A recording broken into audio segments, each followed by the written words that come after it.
Alright, what's up mga brody? Sa mga nag-aantay ng rim setup natin para dito sa Rapid 150. So eto na, nabuo na natin siya, naka-rim set na siya. Panoorin nyo yung video, i-details ko sa inyo kung ano-ano yung mga kinabit natin dito sa Rapid 150. Bago ko isa-isahin yung mga details ng kinabit ko, baka naman like and subscribe mga brody. Road to 4,000 subscriber na tayo dito sa YouTube. And follow nyo yung Facebook page natin for more update.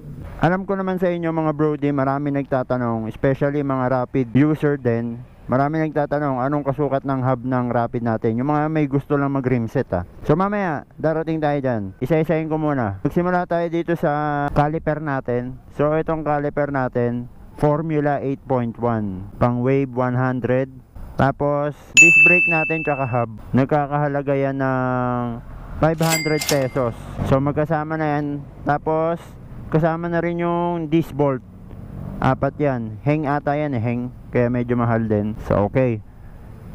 So pang wave. Tapos bumili na rin kayo ng spacer. So yung ano ko, yung gearbox ko hindi ko nakabit no. Bibili pa ako ng pang wave din. Yung rayos natin, Yaguso.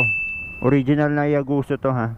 Yung rayos natin. So nagkakalaga na 300 pesos mahigit. Harap at likod na. So ang size ng Yaguso natin, ito ay 157. Alright, dito naman tayo sa gulong. Syempre, ano pa ba ang gamit natin? Shifa tires 5100. So sponsor sa atin to na Shifa tires, itong gulong natin sa harap. Tapos ang rim natin, yan o, bagong bago pa o, natanggal pa. Itong rim natin, Seiyan Premium Rim. So ang size nito is 1.2 sa harap. Ang bili ko dito sa rim ay 1,300 pesos. Ang bili natin sa rim. So sa Shifa, hindi ko sigurado magkano price nito. Sa hub, 500 plus kasama disc tsaka bolt. Yung caliper natin is 500 pesos din pala. Formula 8.1 yun yung caliper natin. Ito na. Ito na yung pinag-aanuhan ng lahat Ano ba yung kasukat ng hub natin sa likod? So wala tayong kasukat, no? Walang plug and play na hub sa likod natin na ibang motor kundi GY6 lang. Pero ang gamit natin na hub, since wala tayong mahanap na GY6 na hub, ang gamit natin ay pang Mio Sporty. Pang Mio Sporty to mga brody ha. Nagpalit tayo ng rear axle niyan. So convert to GY6 to Mio Sporty axle. So ipapakita ko sa inyo sa picture. Ayan yung axle na pinalit natin. So kailangan talaga mag-convert. Tapos nagbawas tayo dito sa swing arm natin ng isang bearing. At binawasan din natin to. Itong mahaba kasi to siguro may ganyan pa kahaba. So binawasan yan. Tapos nagbawas din na isang bearing para umabot yung axle ng Mio. Kasi medyo maiksi compare sa stock. Makikita nyo naman dyan sa picture. Ibili kayo ng axle ng naka-convert na or ipapa-convert nyo yung stock nyo. Ako kasi ang ginawa ko, bumili ako ng axle na GY6 to Mio Sporty. So meron naman nabibilhan yan. So ilalagay ko dito yung Facebook page niya, yung pinagbilhan ko. So para pwede kayo mag-inquire. Sabihin nyo napanood nyo kay Notorious Rider. So medyo may kamahalan yung axle na yun kasi quality naman. Merong iba nabibili na ginagawa dinudugtong lang, pero hindi ko advisable yung dinudugtong lang do sa stock kasi hindi nyo masabi. Baka maputol yun sa kaligitnaan ng biyahe, di ba?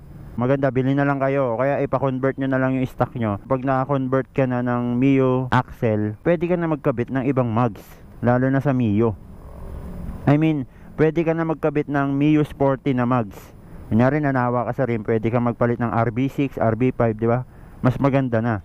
So kasi sa harap naman, wala naman problema dyan Halos lahat naman plug and play pag sa harap Mas madali mag-convert sa harap compare sa likod. Base sa napagdaanan kong conversion dito sa rim set Ang presyo nga pala ng hub nito, 1,200. Dito lang yan sa shop na bili, sa mga shop. Mahal talaga sa mga motor shop, pero try nyo sa online. Ito Yaguso, ang rayos na nakabit dito 129, pero dapat daw, sabi nung nag-a-align, 120 lang daw. So kung magpapa-rim set kayo, tapos Mio Sporty na hub, gawin nyo na lang 120 na rayos. Tapos ang Seiyan rim natin 1.4 sa likod. Yan, tapos ang gamit natin na gulong Shifa pa rin. So sponsor kasi natin yan, Shifa tires. Ulitin ko ha, hindi plug and play ang hub ng Mio Sporty, kailangan mo mag-convert. Ang plug and play lang na hub sa Rapid ay GY6 hub. Maswerte na lang kayo kung may mahanap kayong second hand na maganda pa, na maayos, na hindi bengkong. Karamihan ng nakikita ko, wala, hindi na maayos eh. Bibili sana ako ng GY6 na hub para hindi na ako mag-convert. Kaso nga lang, hindi ko na gusto yung itsura ng mga hub na binibenta. So ayun, share ko nga lang din pala. Pag nagpalit kasi kayo ng hub, neto, tumatama yung dulo neto eh. May tinatamaan siya, gumagasgas. So bibili kayo ng special washer para hindi sumagad yung hub natin, no? Yung hub na ikakabit niya, para hindi siya sumagad ng todo. O nga pala, medyo may kamahalan yung axle ha. 3,400 ang bili ko nun sa axle na yon. Pero kasi nga, sabi ko naman, ang kagandahan, makapagpalit na tayo ng mugs ng Mio Sporty na maganda, di ba? Maraming magandang mugs ang Mio Sporty. Syempre, branded yung mga yan. Nandiyan ang puro Racing Boy, G-Ren, mga ganon. So magpapalit din tayo ng upuan ha. Papalit tayong upuan. Baka mag APR ako. Mapag-long ride pa rin natin yan mga brody. Long ride natin na naka-rimset yan. Bagong bago pa. Ilang araw pa lang ito naka-rimset sa akin. Ang feedback ko sa takbuhan, ayos naman as of now. So takbong pogi lang talaga. Kasi nga medyo maliit yung gulong natin, 50-100, tapos 60-80 sa likod. Tinanggal ko na rin para yung mudguard para medyo gwapo. Kung may mga katanungan kayo na hindi ko nasabi dito sa vlog, so pwede kayo mag-comment. So re-replyan ko kayo, or kung magko-comment kayo, gagawa ko ng video para maipaliwanag ko sa inyo na maayos. Pero tingin ko naman, nasabi ko na lahat. Ang hub natin, Mio Sporty, na converted ng GY6 to Mio Sporty axle, di ba? Nasabi ko na rin naman sa inyo saan ako bumili ng axle. Quality yon mga brody. So abangan nyo, magpapalit din tayo ng mga exhaust. Papalit natin yung exhaust na yan. Siguro ipapabago ko ng style yung exhaust natin. So naka CNC bolt na rin tayo. Ayan o, CNC, CNC, CNC, CNC. Ayan, naka CNC na rin yung iba. So unti-unti natin i-CNC yan para pet malu. Para gwapo. So baka ito tanggalin ko yung side mirror, no, kung totoo mag-street bike tayo. Pero pagka papasok ako ng trabaho, ikakabit ko yan. Nagbabala kasi ako sumali sa show eh, kahit non-pro lang. So wala naman tayong budget pang pro. So non-pro lang tayo. Ang gwapo. Gwapo pala pag naka-rimset mga brody, no? Sheesh! Yun na mga brody, sana nasagot ko yung mga tanong nyo.